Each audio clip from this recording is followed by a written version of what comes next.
Allah sarki malam liman. Allah ya kara maka nasara. Ai shi shugaba na gari a kowane lokaci burinsa ya ga cewa ya taimakawa al'ummarsa. Ya kuwa jama'an garin Banjigo. Ni ma dai haka na gani. Ba aure ya kamata a yi mata ba, wanda karatu ne za ta je ta yi da ya wuce gidan mijinta.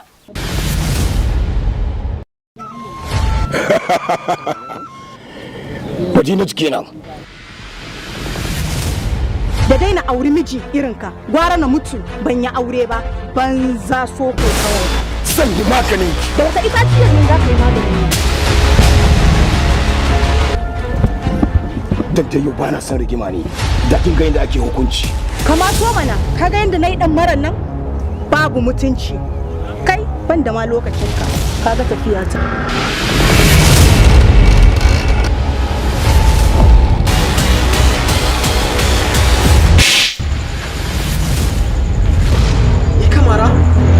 Wannan shine tukunci bai shigar fada da ba aka yace sa ba. Haka ne sa kamare shi? Ba ka bukatar asa daga gare ni. Daura, wani yarinya da wayo Allah. Ni kamar Rahmat. Dan kana bukatar amsa ka tambayi kuma tunka domin amsan yana gare ta. Shige mu. Idan ba rashin kunya ba ka gani ni ba sarar ka bace. Sinan so na tabbatar da bai kai mashi ba. Ni na gwanin in yi zo fa ba a kushe ba. Ba a ma kallon banza ni ban kai naushi ba. Duk nisan kibiya ba za ta kai har sashi ba.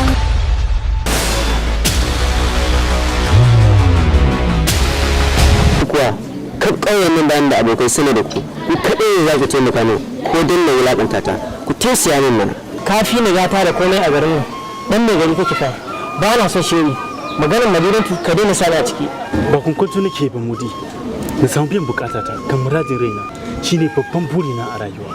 Ta da hankalinka abokina ka ci gaba da bibiyar ta wanda yake yiwa shi yake a hanyar samu.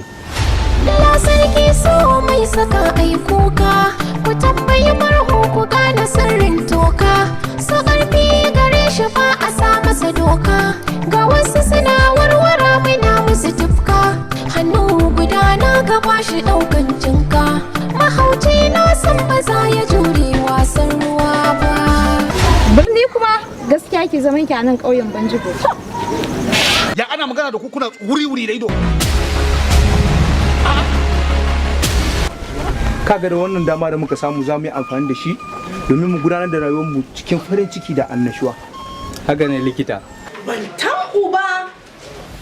Wannan wani irin allura ne haka yaya Nasiru?